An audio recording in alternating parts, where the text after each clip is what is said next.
Paige, you saw you grabbing at your back a couple of times. Obviously, it was a pretty physical game. How are you feeling right now? I'm feeling all right. Yeah, good enough to play. I'm not going to make any excuses, so I'm feeling all right. Maddy, just what were some of the things that you saw that weren't sustained from the first half, since it was a strong half, that contributed to the second half being a big advantage for Washington? I think defensively, we just weren't very good in the second half at all. And, they're a good team. You can't give them wide open looks, wide open slips. And I think, we just did a poor job all the way around there. Paige, I know Grace's scoring wasn't quite there yet, but it seems like she feels a lot more comfortable setting up the offense alongside you. Just what did you see from her today? Yeah, she's just getting more comfortable and confident in the offense and getting us organized. She just plays with effort that you really can't teach. So she just makes a positive impact on the basketball game, regardless of made or missed shots. Maddy, there were, I think, 18 fouls called in the third quarter alone. 50 free throw shot, more than 50 free throws, more than 50 shots in the game. How hard is it to play in a game that can be that disjointed because of the whistles? Yeah, I think, both ways. I'm trying to think. I don't want to get fined. Both ways, I think, they called us a ton of fouls, and it's obviously, it's hard to get into a flow like that. And, we made a lot of our free throws, but just being able to take advantage and not getting as frustrated, I thought we let it affect us a little bit too much. And it's sometimes they're going to make tough calls that don't go your way, and it's, we just have to be able to move on from that. Maddy, so there was, by my count, 2 minute 37 seconds where you did draw Lucy as the defensive assignment. What was that like for you personally and professionally? Oh, it's definitely cool being able to play with her. I was trying to get the post up on the other end. I was trying to take advantage of her size on the other side, but I'm very happy for her. Obviously, carving a role out in DC, but she's a great player. She's going to continue to get better every day. A lot of times in games, y'all have been right there. What do you think it will take to just close that gap? Just being about action.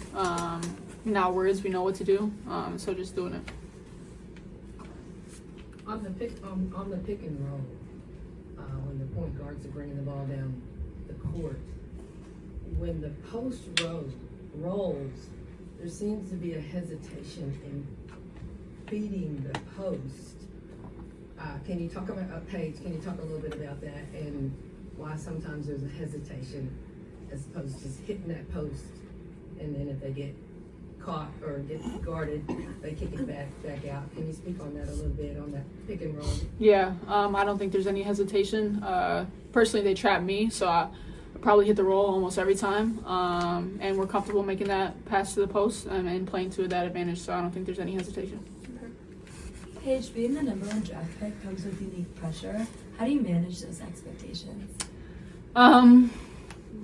Basically by not paying attention to any other expectations that people put on me and just trying to be the best version of myself I can be for my team every single day. Do you got, to both of the players, do you think that the team is executing the game plan effectively? And if not, where are the breakdowns? I don't think so, or else I think we'd have a lot more wins. I just think as a group, just has to be more consistent both sides of the ball.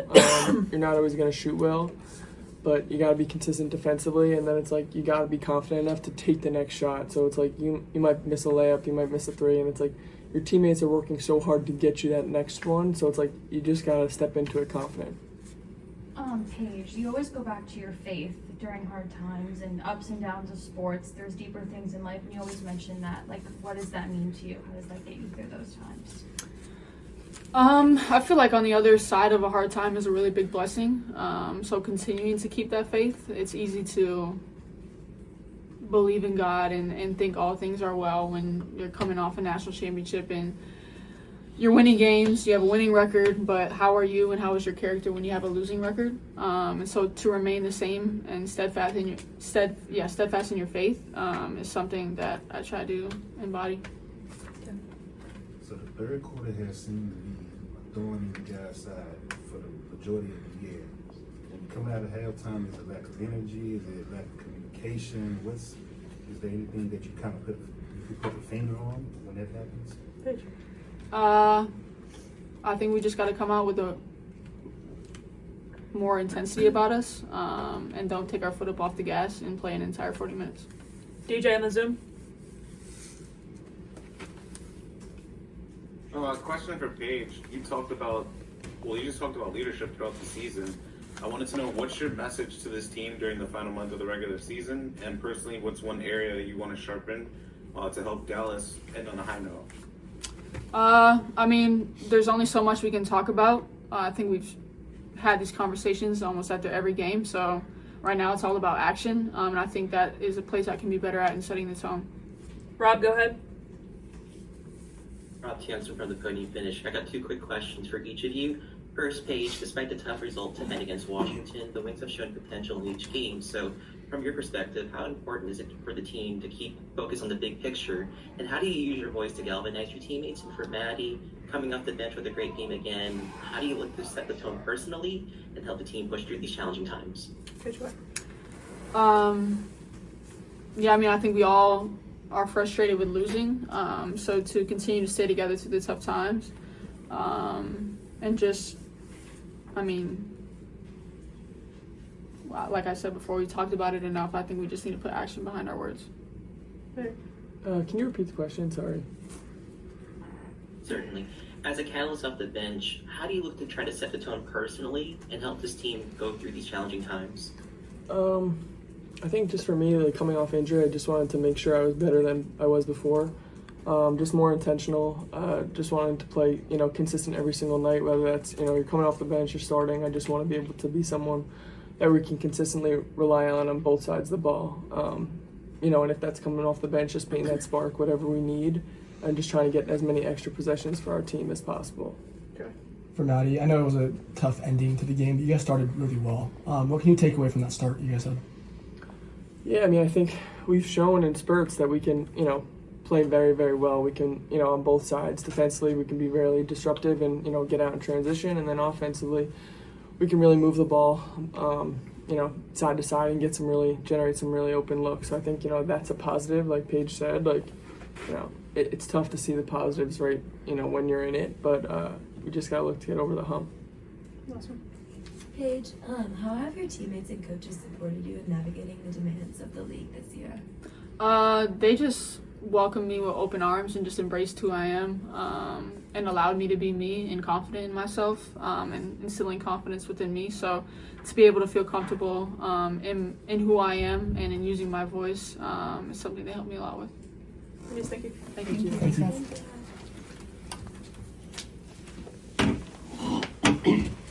Questions for Coach? I'll ask you what I asked Maddy. Just that first half, you guys did look really good out there. Just what did you take away from that first half? Yeah, we have to put 40 minutes together, but I think when we get stops and can run and play out in the open floor, we're better, of course. We've got to find ways to, even when we're not, first off, we need to get more stops, period. But even when the ball goes through the hoop, we need to still find ways to generate the same type of pace and tempo and keep the ball moving from side to side. I think in the third quarter there, you're taking the ball out of the hoop a lot, and then he just kind of slows you down. Things get sticky. Now they can load up and execute their defensive coverages a little better. So that's our growth area. But offensively, yeah, I mean, when you hold teams under 20 for 2 quarters in a row and you get stops and you run, then the offense feels better. So we've got to put 4 quarters together. What do you think it is about the third quarter that's just kind of been that Achilles heel for the team? I wish I had an answer. Is it my halftime speeches? Maybe. I've got to be better there. But we've just got to be better. We've just got to sustain. We've got to find a way to sustain. And I've been talking about it, right? It's a discipline and it's a consistency for 40 minutes. Great. Felt like Paige wasn't as involved in the second half. We're kind of used to seeing her down the stretch. What would you just attribute that to? Well, I think they were aggressive with her at the point of attack, so they're gonna challenge other people to beat you, right? When you can bring 2 people to her, it's let's get her off the ball and make other people have to beat you. Then you can put her off the ball and try to get her on the move. Citron, top blocking and just being really physical. It makes it really hard for her to get touches. You try to make her a screener.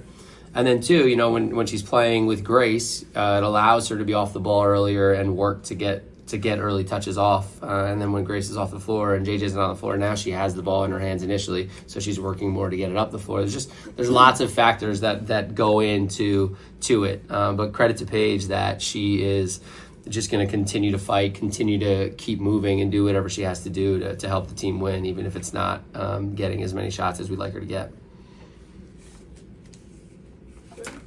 So pre-game, Aisha said that you deserve a lot of grace, it being your first year. I was just wondering, what are some of the challenges maybe that you've had to overcome being a first-year head coach?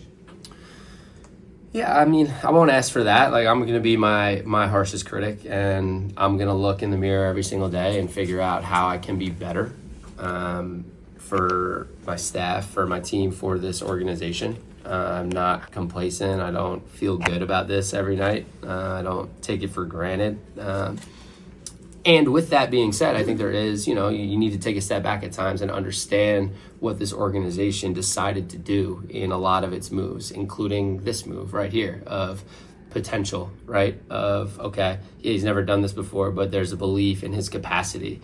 And it's not like to expect that to be, you know, skyrocketing right off the bat is, you know, yeah, there are high expectations and those have to be there. This is professional sports.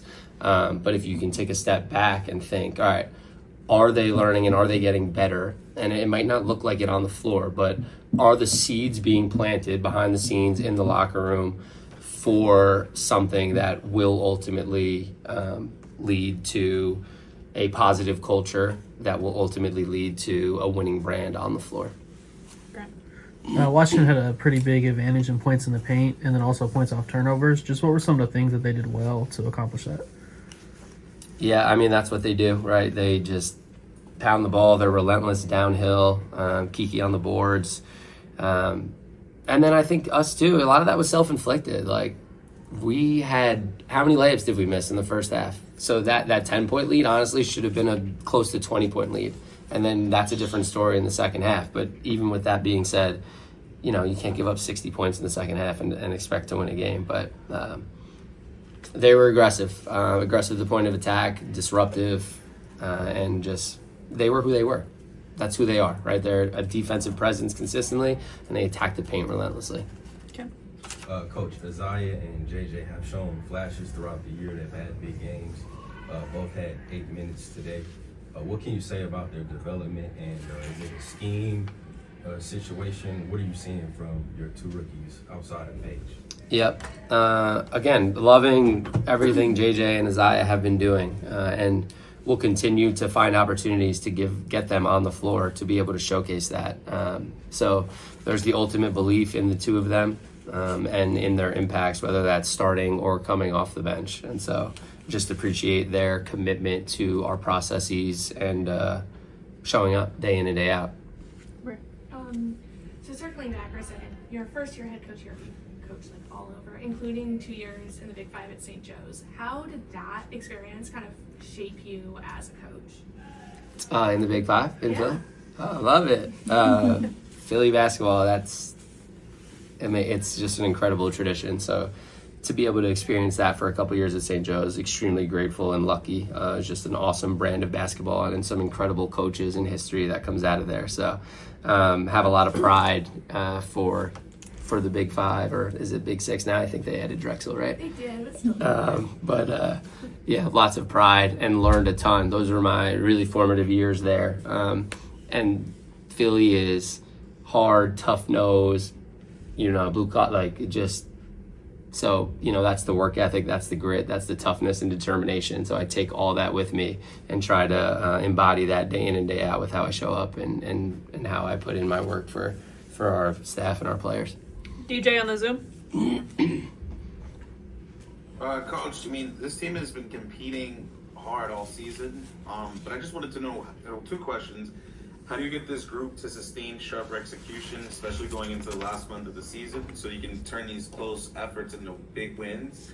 And then I wanted to know what specifically adjustments on offense and defense are you prioritizing down the stretch? Yeah. Playing sharper, I think we can play harder. I think we have another level. I think we play hard in spurts, but I think we still let things affect us. We let officiating, we let plays impact us. And I know I'm painting a broad brush there, but I think we can play harder more consistently that way. And then as far as defensive schemes, we're trying a little bit of everything, and that's the balance. Do you get really good at one thing and have that as your identity? And this league is really good, so it's really hard to just do one thing over and over again. But as you're working with a young group and you're trying to practice, it makes it even harder now when you spread it across the board and you're trying to get them to understand multiple coverages and multiple schemes. So that's the balance of it. And now all of a sudden you're trying multiple things in a game and you're not very good at any of them. So that's where we sit down in these coaches meetings and we talk about it. And then ultimately you got to look at your personnel and, are they able to do this consistently? So that comes into play too. And so just challenging us from the top down to play harder and no matter what coverage we're in, to give more effort and know that it's not going to be perfect, but continue to just play for each other and scramble. Rob on the Zoom. Thank you. Rob Tiaux in the podium finish. Coach, knowing how competitive you are as a leader and that this season's more of a marathon, not a sprint, how do you keep yourself even-keeled and focused, especially guiding a team that's so young but has so much growth and potential ahead? And what are you learning about yourself as a leader that can help this team succeed beyond this season? Yep. Never too high, never too low. I think it's good, right? They need that. They need an anchor as the season is just up and down and tumultuous, and there's just so much adversity. And when you're losing games, and then social media, regular media, narratives form. So to be able to be a steady anchor and try to get our attention on the right things. And I love the people in that locker room because they don't need as much help because they already are about the right things. And a lot of them are just extremely mature with their mental side of the game. But for me now, it's learning too, I think, just the type of leader that I've been, and now stepping into this leadership role, being challenged to step outside of character at times and when to hold people accountable in different ways, and when to discipline in different ways. So I'm learning different things, and everybody's different, right? So every player that you work with responds in different ways, and so it's all learning. Coach, thank you.